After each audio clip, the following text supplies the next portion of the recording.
السلام عليكم ورحمة الله وبركاته.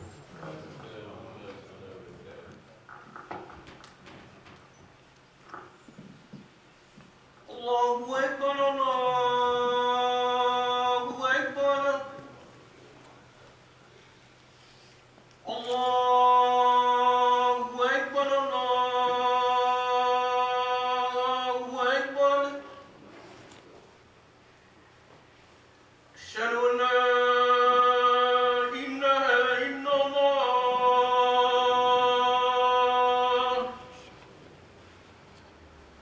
أشهد أن لا إله إلا الله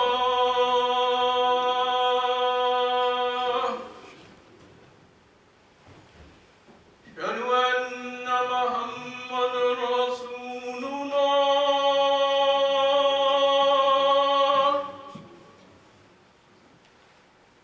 أشهد أن محمدا رسول الله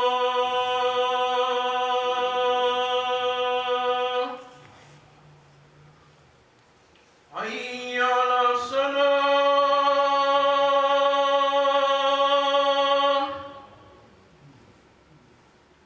حي على الصلاة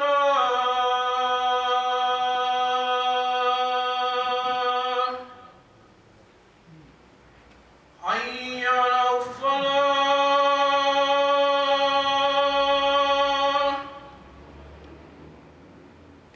حي على الفلاح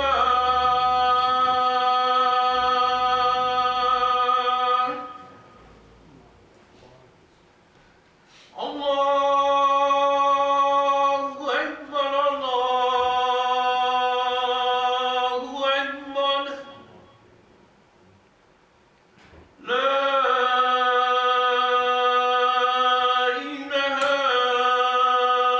إلا الله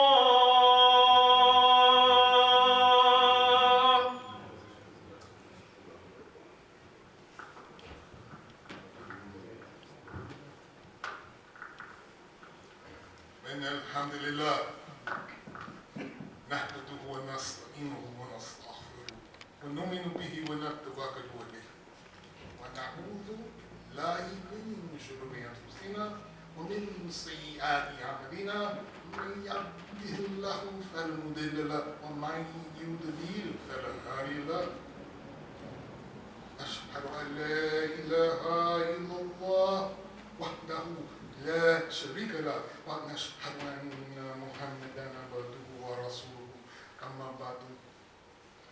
Verily all praise and thanks be to Allah. We praise Him, we seek His help, we seek His forgiveness. We believe in Him, we trust in Him. We seek refuge in Allah from the evil of our own selves and our own actions. Whoever Allah guides, none can misguide. Whoever Allah leaves astray, there's no guidance for him. We bear witness that none deserve to be worshipped except Allah. He's one without partners. And we bear witness that Muhammad, peace and blessing be upon him, is his servant and his messenger. As to what comes after, know that Allah subhanahu wa ta'ala has said, Kullu nafsin dha'iqatul maut. That every soul will taste of death. Death. Death is inevitable. But this you know.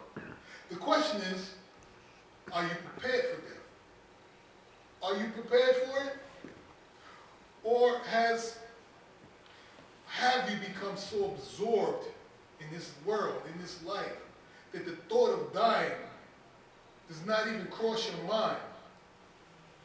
The Messenger of Allah sallallahu alayhi wa sallam had advised us to think about the grave and to think about the death from time to time, saying, Akataru dhikra, hadamul ladhat. Remember often the destroyer of the joy. The destroyer of the joy, meaning death. That's because when death comes, it will take you away from everything that you enjoy. It will take you away from your wife, your children, your family and friends, your house, your car, and your money. Death will take you away from everything that you love. prepared for that? Have you prepared for death? Has your family prepared for your death? Do they even know the procedures for the janazah prayer? Do you know? Know that whenever we hear that a Muslim person has died, it is the sunnah to say, Inna lillahi wa inna ilayhi raji'un. To Allah we belong, and to Him we will return. Those who are closely related to the deceased, they will be prompted to say, Allahumma jirni fi musibati. Oh Allah, reward me in my calamity, in my adversity, and compensate me with something that is better. The Prophet sallallahu alaihi wasallam, he said, there is no servant of Allah who suffers an affliction and utters this phrase of istarja, except that Allah will reward him and will compensate him with what is better. Know that whenever a Muslim person has died, be it male, female, young or old, it is obligatory that we wash them before burying them. The only exceptions are the martyrs, ash-shuhada. They are not washed. And as a general rule,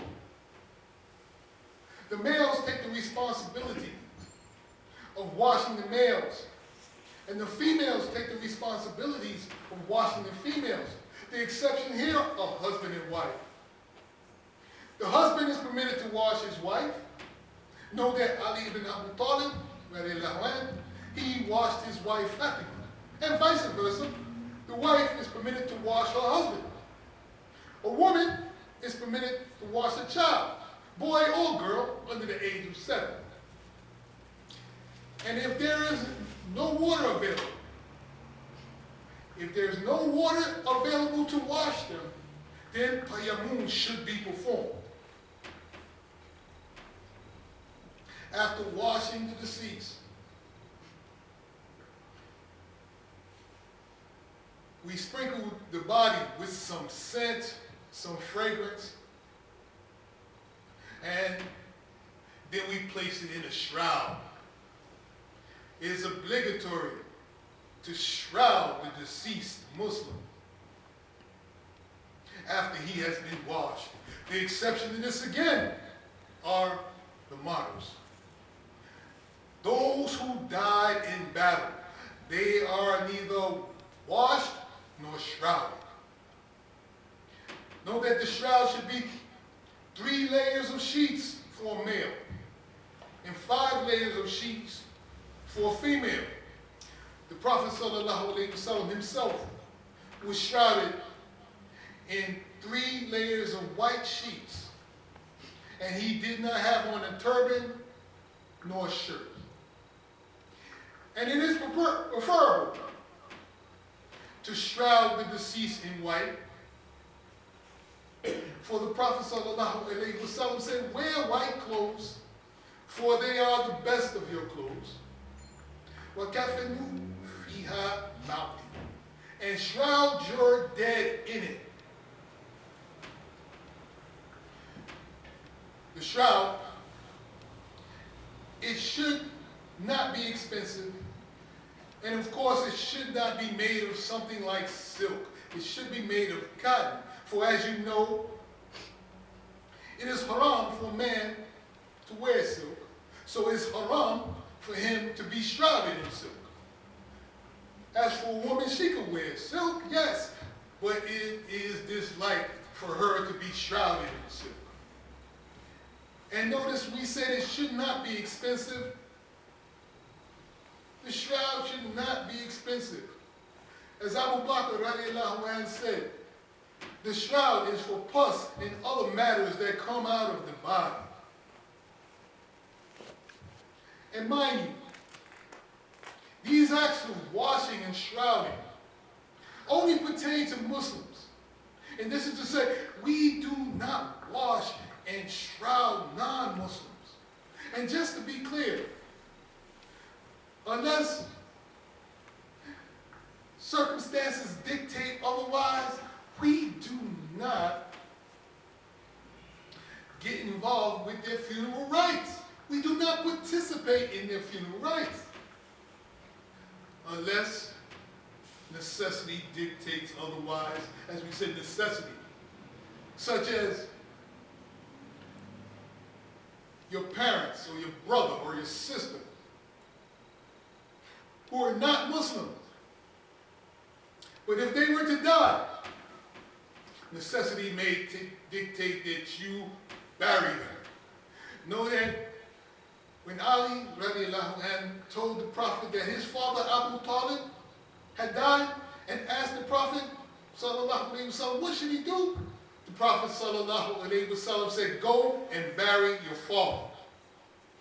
Go and bury your father. And mind you, Ali had other siblings. He had a sister, Juman, and a brother, Aqil. And yet he was given the responsibility to take control and bury his father. And really, who is more responsible? Who is more responsible than Muslim? And as for praying forgiveness for those non-Muslims that are closely related to us, that we do not do. That we do not do. For as Allah said, it is not for the Prophet, and those who believe, to ask forgiveness, to pray forgiveness for the mushrikeen, idolaters and disbelievers in the light.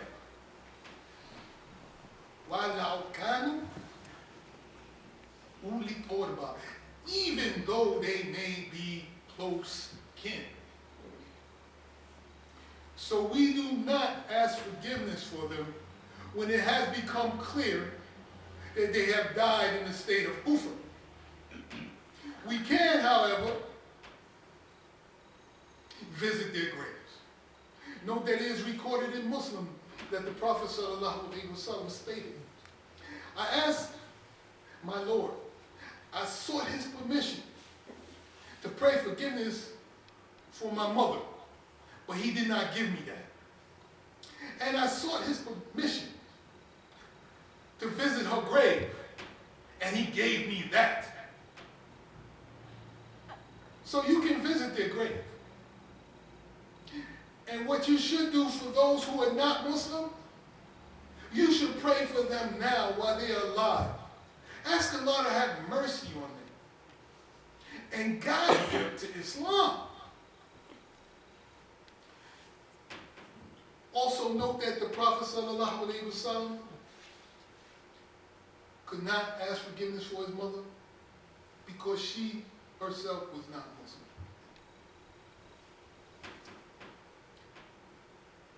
We can also sympathize with those non-Muslims who may have lost a loved one. There is nothing wrong with offering condolences to them on their loss. Understand, Muslim, non-Muslim, we are all still human beings. It has now become incumbent on us to pray for the deceased. Performing the janazah prayer for the deceased Muslim is fardul kifaya, a communal obligation or a community obligation. Meaning, if some people of the community do it, then that is sufficient. But if none from the community do it, then the blame falls on the entire community. For it is the right of every Muslim that when they die, other Muslims pray for them. And know that the funeral prayer, the conditions for it are the same as any other prayer.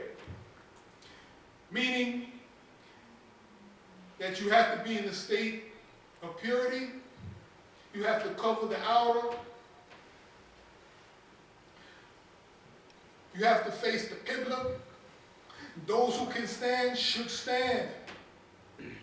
And there is no sajda, no ruku, no sajda, no tashahhud in the funeral prayer. And there's only 4 takbirats. The Imam, he will stand facing the Qibla, and where he stands will alert you. It will alert you to whether the deceased is a male or a female. If he stands level with the head, it is a male. If he stands even with the middle, it is a female. The Imam, he will raise his hands and he will make the first takbir and he will silently read Al-Fatiha, and you do likewise. He will then make the second takbir and he will read Salatu ala Nabi, and you do likewise. He will make the third takbir and he will make dua for the deceased and the Muslim community, and you do likewise. He will make the fourth takbir and he will say a very small dua, something as simple as saying, "Oh Allah, forgive us all." He then makes taslim, ending the salah. Know that the janazah prayer can also be performed for a person after they have already been buried. However, you have to perform it at the grave site. The Prophet ﷺ performed the janazah prayer for a lady who used to clean his masjid after she was buried. It can also be performed in the absence of the body, or in special cases for Muslims who died in faraway lands. For example, the Prophet ﷺ was in Medina when he prayed the janazah prayer for An-Najasi, who died in Ethiopia. This is called Salatul Ghaib or Ghaibana Janazah. But note that we said special cases. Special cases because there was no one to pray the funeral prayer for Najasi where he died, because he died among disbelievers. And you will find throughout the Prophet's lifetime that there were a lot of Muslims who died in faraway lands. But he did not perform Salatul Ghaib for them. And this is to say that performing Salatul Ghaib is the exception. It is not the rule. Rule is that if the funeral prayer was not performed for the deceased in the land where he died, then praying Salatul Ghaib is permissible. But if it has been performed for the deceased in the land where he died, then performing Salatul Ghaib is not necessary because the obligation has been met.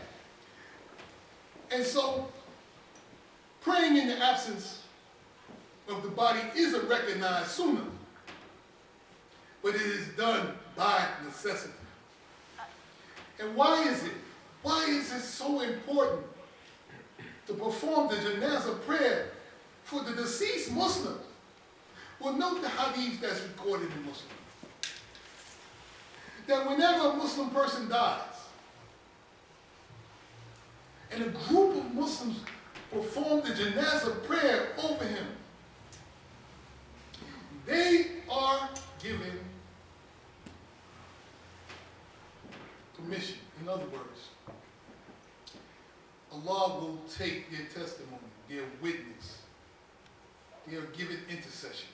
Allah will take their witness, their testimony and their supplication as a reason to pardon some of the sins of the deceased. سبحانك اللهم وبحمدك نشهد أن لا إله إلا أنت ونستغفرك ونتوب إليك.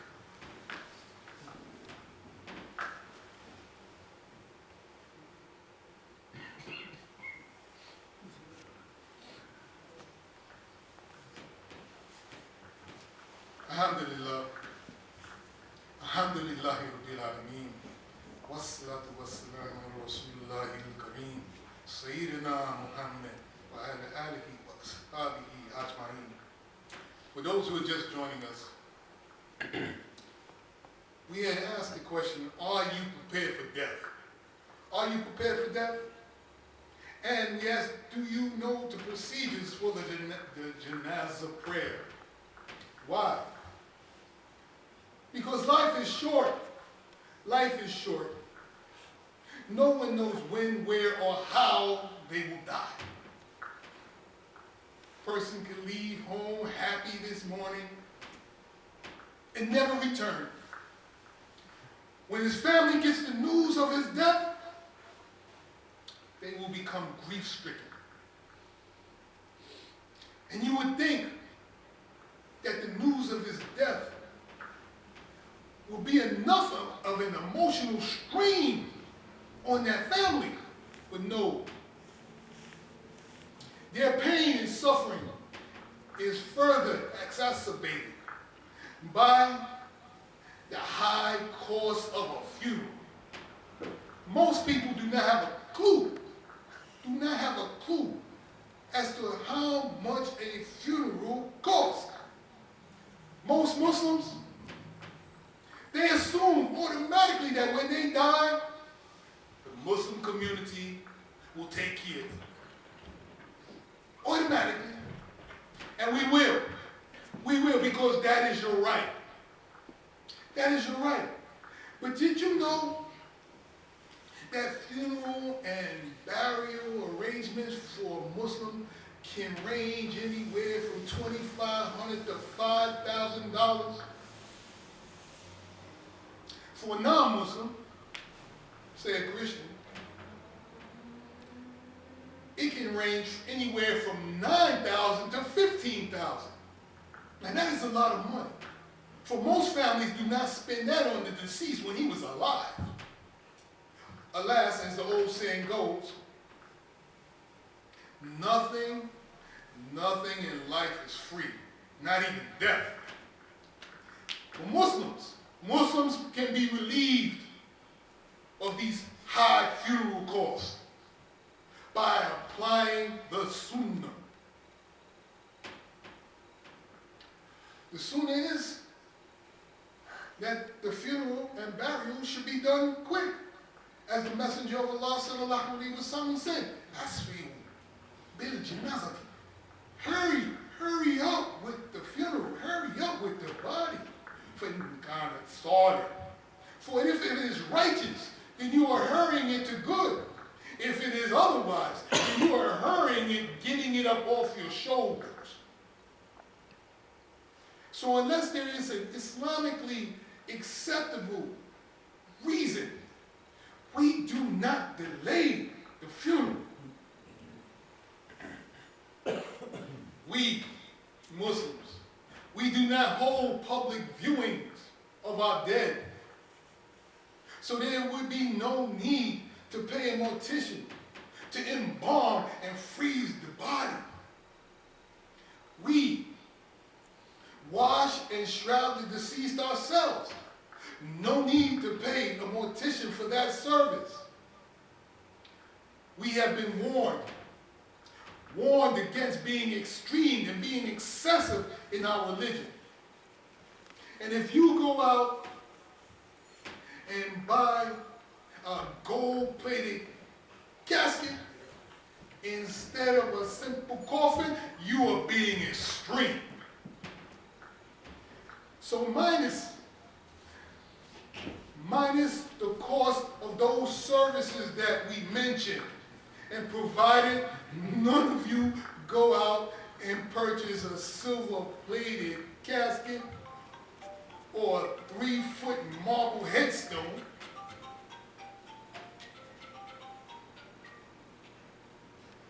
funeral costs for a Muslim should now be in the range of $500 to $1,000. This may or may not include the fee for the grave diggers. And of course, arrangements would have to be made with the funeral parlor for them to pick up the body from the morgue and we pick it up from them. All we're asking is that you help us help you. Help us help you. Some massages have begun to have a box just for janazah. Help us help you. And do it now. Because as we said, life is short. And death does not discriminate. Death does not discriminate. He will come for you, be you 9 or 90. He comes for the guilty and the innocent, the good and the bad, the wicked and the righteous. He will come. So prepare for it. And know that when he comes with a shock. Death comes with a shock. And the shock is not to the dying person. No. The shock is to the family. So prepare for death. And we ask Allah to have mercy on us. Forgive us our sins. Protect us from the evil of the evil. We ask Allah to enlighten and expand the grave of those who have already gone on before us. We ask Allah to give us and do not deprive us, to grace us and do not disgrace us, to help us and do not forsake us. اللهم اغفر للمؤمنين والمؤمنات والمسلمين والمسلمات الأحياء منهم والأموات. اللهم اهدنا وأدبنا ويسر الهدى علينا واجعلنا مفاتيح لخير ومغالق للشر. اللهم لقد لا ذنبا لغفرته ولا هما لغفرته ولا دينا لقضيته ولا مريضا لشفيته ولا حاجة من حوائج الدنيا ولا إلا قضيتها يا أرحم الراحمين. ربنا آتنا في الدنيا حسنة وفي الآخرة حسنة وقنا عذاب النار. ربنا لا تزغ قلوبنا بعد إذ هديتنا وهب لنا من لدنك رحمة إنك أنت الوهاب. وصلى الله على نبينا محمد وعلى آله وأصحابه أجمعين. ولكن دعوانا أن الحمد لله رب العالمين. أقيموا الصلاة.